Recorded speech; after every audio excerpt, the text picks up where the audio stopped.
The UK is not free because Ukrainian women were arrested for making a topless protest at the 2012 Olympics.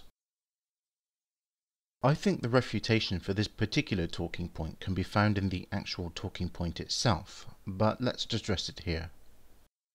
Mr Killian, aka Shane DK, yes, I think everybody knows who he is by now, sent me a link to an article on a US website where a report was made concerning the arrest of 4 Ukrainian women who made an anti-Sharia protest against several Islamic countries within the Olympics. The link is in the below bar and is linked to the article on the Examiner website. Frankly, using this as a justification for why it is supposedly the case that the UK doesn't support freedom of speech is utterly pathetic, just as so much that comes out of Mr Killian's mouth, is also utterly pathetic. It's as bad as his "women have butts, therefore butt buddies isn't a homophobic insult" nonsense. So let's take a look at what happened, shall we?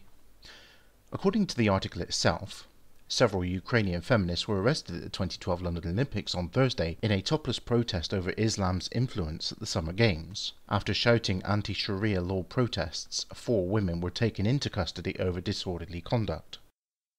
It is clear according to the law in England that going around topless in public is not only indecent exposure according to US law, but it also constitutes breach of the peace, a public order offence in the UK. It is also an example of breaking at least one Sexual Offences Act law. Now, I have no love of Islam, nor of Sharia law, although I'm sure Mr Killian will call me a liar for saying this. After all, he is willing to smear Bill Burns 2's name, as though he supports Sharia law just because Bill Burns 2 pointed out a comparison between Sharia law and a DRO. But as much as I am not a supporter of Sharia law or Islamic oppression of women in any country on this planet, citing the arrest of 4 women who clearly were breaking several of the UK's laws in trying to get their message out is not an example of the UK suppressing free speech.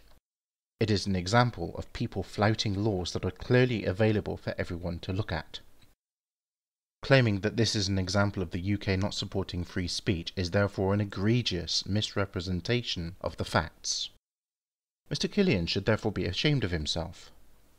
Now, some housekeeping points to make regarding my last video to him.